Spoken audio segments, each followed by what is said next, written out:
Halo semua, balik sama gue di channel FPL 62 dan di video kali ini gue akan langsung ajak kalian untuk membahas game week ke-7. Jadi jangan kemana-mana, nonton terus dan jangan lupa untuk subscribe.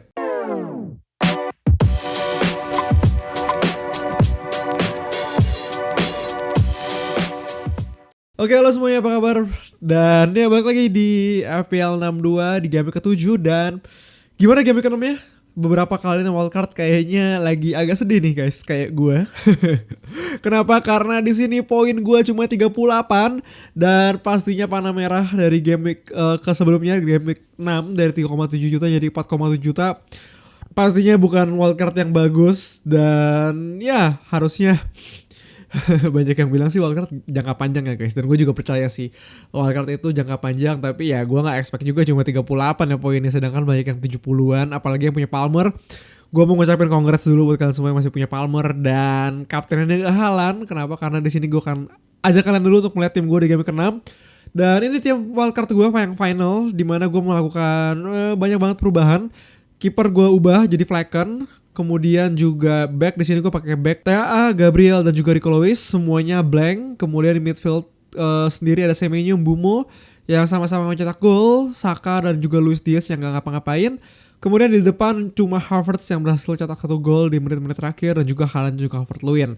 Dan di bench di sini pastinya Rodgers gue ya blank gitu ya, nggak bisa dibilang lumayan bukan mengejutkan juga ya karena lawan Ipswich. Udah ada resikonya pastinya. Kemudian di bench juga ada Mykolenko sama Greaves itu sendiri. Nah jadi pastinya di game week ke-7 gue punya dual transfer sekarang. Kenapa? Karena di game week ke-5 kemarin gue gak melakukan transfer apapun. Nah berikutnya langsung aja kita bahas mengenai fixture gitu ya. Kenapa? Karena ya pastinya menurut gue fixture menentukan form itu sendiri, dan saatnya mencari pemain-pemain lainnya dan juga bisa dibilang strategi kita ke depannya. Oke, ini dia fixture dari game week 7 sampai dengan game week ke-13. Ada sekitar ya 7 game week ya, 7 game week lebih untuk melihat tim-tim mana yang punya fixture yang paling bagus. Dan di sini gue udah urutin dari tim paling atas adalah tim dengan fixture terbagus sampai paling bawah paling susah. Dan 3 besar itu ada Everton, Leicester dan juga Brentford. Nah gue rasa ini juga udah lumayan mirip ya sama dengan game week ke-6 kemarin. Kenapa? Karena Everton pastinya menurut kita punya beberapa pemain. Mungkin kalian semua ada Mykolenko, gue ada Mykolenko, ada DCL, dan kalian mungkin ada McNeil gitu kan. Dan ya fixture masih bagus, jadi gue rasa masih bisa kita pertahankan juga beberapa game ke depan.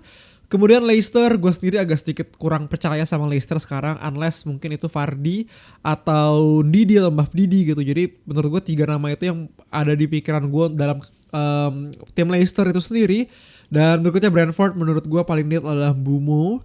Sisanya fixture-nya agak sedikit kecampur ya. Kalau kalian di sini misalkan MU juga sebenarnya di posisi keempat, cuma lawannya Aston Villa, kemudian ada Chelsea juga di game week 10. Dan mungkin agak sedikit lebih bagus di game week 11 sampai dengan game week 13 kalau kalian lihat sini Leicester, Ipswich dan juga Everton.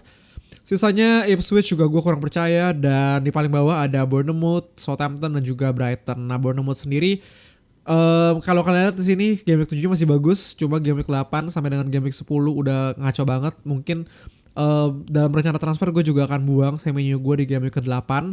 Dan ya dengan melihat fixture seperti ini pastinya kita juga harus melihat data dari tim-tim tersebut, apakah secara attacking bagus atau secara defensif bagus. Dan terutama udah 6 game week, gue rasa sampel data yang kita punya udah lebih bagus, lebih banyak poolnya, sehingga gue akan ajak kalian semua untuk melihat data dari tim baik dari attacking dan juga defensifnya. Nah kalau kalian di sini ini udah ada tim attack data. Datanya ini gue ambil dari Fantasy Football Scout, gue membership, dan gue di sini udah urutin dari tim dengan expected goals paling tinggi gitu ya, XG paling tinggi. Dan pastinya ini dari 6 pertandingan terakhir. Kalau kalian lihat di sini ada Tottenham, Liverpool, City dan juga Chelsea paling atas, disusul sama MU dan juga Arsenal. Kemudian paling bawah ada Wolves, Ipswich dan juga Leicester. Jadi kalau kalian lihat di sini secara fixture juga tadi, kalau kita lihat kan MU lumayan bagus ya di 4 besar, dan secara attacking juga MU di atas Arsenal bahkan di 6 game week pertama kemarin. Dan sisanya Tottenham, Liverpool, gue rasa Tottenham secara fixture bukan yang paling bagus juga. Tadi kalau kita lihat di sini mungkin gue akan ajak kalian semua dulu untuk lihat fixture lagi. Tottenham di sini punya Brighton, West Ham, Crystal Palace, Aston Villa dan juga Ipswich. Nah di sini gue rasa sebenarnya yang memberatkan adalah City ya, City dan juga mungkin Aston Villa serta Crystal Palace. Cuma sisanya Brighton yang secara defensif agak sedikit jelek, mungkin kita akan lihat juga datanya nanti.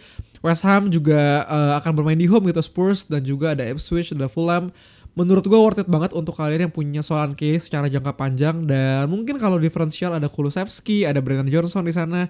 Tapi overall gue rasa gue paling percaya sama Solanke di lini depannya, dan bahkan ini bisa jadi alternatif juga kalau kalian misalkan mau ganti striker kalian. Dan berikutnya tadi Liverpool, City, Chelsea. Secara fixture juga Liverpool bukan yang terbaik, akan lawan Chelsea dan juga Arsenal di game week 8 dan juga game week 9 gitu ya. Mungkin ini banyak yang buang Dias nih di sini di game week 9 nantinya, atau TAA bahkan. Kemudian juga tadi ada City sebenarnya bagus banget ya kalau kita lihat secara fixture, paling Liverpool doang di game week 13. Dan Tottenham di game week 12 juga gue rasa secara attacking kayak Haaland, Foden segala macam itu menarik banget untuk lawan tim Tottenham gitu sendiri. Jadi bisa dibilang gue lumayan serak untuk masukin satu lagi pemain dari City, apalagi striker gitu ya, maksudnya forward, baik itu midfielder ataupun striker. Jadi ya kita lihat aja nanti secara fixture, kita lihat dulu game week 7 seperti apa, game week 7 seperti apa. Dan berikutnya gue akan ajak kalian semua untuk melihat data secara defensif. Nah ini dia secara defensif. Kalau tadi udah bahas soal attack, sekarang bahas defense. Dan ini adalah tim-tim yang bisa dibilang gue urutin dari yang paling banyak XG conceded-nya, atau bisa dibilang expected goals conceded-nya ya. Jadi paling banyak diharapkan, expected-nya diekspektasikan untuk kebobolan paling banyak. Di 6 pertandingan terakhir Leicester XG-nya adalah 12,75. Tingkat rata-rata per pertandingannya per game week-nya dia bisa dibilang diekspektasikan untuk kebobolan 2,5, sekitar 2 gol gitu ya. Dan juga disusul Brentford dan juga Ipswich sama Southampton di posisi keempat. Nah jadi gue sendiri kalau kalian lihat di sini secara big chances conceded gitu ya, atau peluang besar yang bisa dibilang mereka kena peluang besar gitu, sehingga paling kemungkinan kebobolannya pasti lebih tinggi gitu kan. Di sini ada Leicester, Ipswich dan juga MU, bahkan sisanya 21 ini ada beberapa kayak Southampton, West Ham dan juga Everton serta Brighton nih. Kita lihat juga Brighton ada di posisi 6 ya, posisi ke-6 7, sehingga bisa dibilang lumayan tinggi juga XGC-nya secara defensif, artinya kurang bagus. Dan ya itu adalah tim-tim yang menurut gue wajib untuk kita targetin ke depannya. Leicester, Ipswich, Southampton itu adalah tim yang bisa dibilang ya kalau striker kita lawan mereka hopefully akan return lah, kurang lebihnya seperti itu. Jadi kalian udah lihat ya tadi secara fixture seperti apa, kemudian attack dan juga defense. Dan ya kalian bisa tentuin sendiri juga setelah melihat data ini tim-tim mana yang mau kalian targetin. Kalau gue pribadi sih gue rasa Everton masih bagus banget. Kemudian secara fixture City juga bagus banget. Tottenham juga kalau kalian lihat tadi secara fixture juga not bad gitu ya. Terutama tadi ada beberapa pertandingan yang bisa dibilang bisa ditargetin untuk terutama game week 7 lawan Brighton sendiri. Gue rasa harusnya Solanke atau striker dari Spurs itu sendiri bisa dapat return. Nah itu dia secara tim, dan berikutnya gue akan lihat lebih detail lagi mengenai pemain itu sendiri. Nah ini dia secara pemain, atau gue di sini urutin dari attacker doang, striker dan bisa dibilang midfield juga. Dan gue urutin dari XG non penaltinya. Kemudian gue udah dapat beberapa nama. Yang paling atas ada Haaland pastinya. Kemudian Nicholas Jackson ada di posisi kedua dengan 4,6, lumayan jauh sama posisi ketiga, dan diantara banget Haaland sama Havertz. Dan dari sisi bisa dibilang chances creatednya juga banyak banget, 7, lebih banyak dibandingkan Haaland, Havertz maupun Watkins gitu ya. Jadi secara bisa dibilang dia juga dapat expected assist-nya juga pasti lebih tinggi gitu ya daripada yang lain. Kayak di sini kalau kalian lihat XGI-nya lebih tinggi, lumayan jauh juga daripada Havertz dan beberapa pemain lainnya, kecuali Salah dan juga Palmer ya. Kenapa? Karena secara XG mungkin dia agak sedikit bisa dibilang kecil. Cuma kalau kalian lihat di sini secara expected assist-nya dari Salah dan juga Palmer itu 1,58 untuk Palmer, kemudian juga Salah ada 1,43, sehingga ketika digabung itu bisa dibilang ya lumayan tinggi gitu kan expected goals involvement-nya. Dan artinya kemungkinan dia dapat poin juga paling tinggi gitu ya, karena assist kan juga kehitung poin dari FPL, sehingga ya kalau kalian lihat di sini Salah dan juga Palmer masih paling atas di bawah Haaland untuk XGI-nya, tapi secara XG non penalti di sini Havertz di posisi ketiga. Dan gue punya Havertz sehingga gue masih agak lumayan pede, terutama secara fixture masih bagus banget ya Arsenal di beberapa game ke depan, terutama 3 game ke depan. Dan Watkins, Solanke, kemudian juga ada Diaz dari Liverpool yang menurut gue ya kita mungkin kemungkinan besar dari kalian semua yang punya wildcard kayak gue juga punya. Sehingga itu alasan gue masih pede sama tim wildcard gue kali ini. Dan langsung aja gue akan ajak kalian semua dulu untuk membahas transfer plan di game week ke-7. Oke guys, ini dia tim gue di game week ke-6 kemarin. Dan gue belum melakukan transfer apapun, 38. Sehingga kalau kalian lihat di sini secara tim pastinya masih sama ya. Dan secara fixture sih gue masih senang ya, cukup happy. Terutama di sini pilihan kapten gue rasa akan jatuh sama Haaland lagi. Kemudian Saka juga bisa dibilang ini diferensial dari yang gak wildcard ya. Yang gak wildcard mungkin punya Salah dan Saka ini lawan Southampton. Gue pribadi lihat banyak orang yang melakukan Saka ke Palmer. Palmer sendiri secara fixture dia akan menghadapi Nottingham Forest. Dan kalau kalian lihat tadi Nottingham Forest juga bisa dibilang secara, dan Nottingham Forest sendiri bisa dibilang secara defensif juga lumayan bagus gitu ya, walaupun bermain di away. Tapi gue agak sedikit expect Nottingham Forest memberikan perlawanan untuk Spurs itu, untuk Chelsea itu sendiri. Dan ya Arsenal melawan Southampton di home, gue rasa harusnya game week ini Saka bisa outscore Palmer itu sendiri. Sisanya beberapa pemain yang mungkin agak sedikit concerning ada Luis Diaz di sini. Gue nggak tahu apakah dia masih nailed untuk bermain starting lagi, atau misalkan ada Rico Lewis juga yang selalu ya sebenarnya Rico Lewis selalu nggak pernah nailed untuk bermain 90 menit juga atau starter gitu. Kalau bisa dibilang dilihat di sini dia cuma main 45 menit 0 bahkan di lawan Arsenal. Dan fixture berikutnya lawan Fulham gue rasa harusnya masih dimainin. Dan di video ini dibuat di hari Rabu kemarin, Rico Lewis juga bermain 90 menit kalau gue nggak salah menghadapi di fase Liga Champions gitu. Dan ya hopefully bisa bermain lagi di game week ke-7 besok.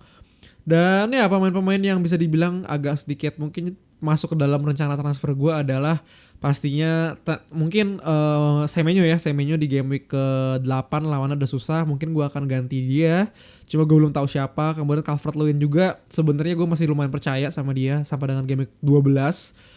Kemudian Saka yang gue rasa akan gue ganti juga di game week ke-9 karena fixture-nya agak lumayan berat nih game week 9 sampai 11.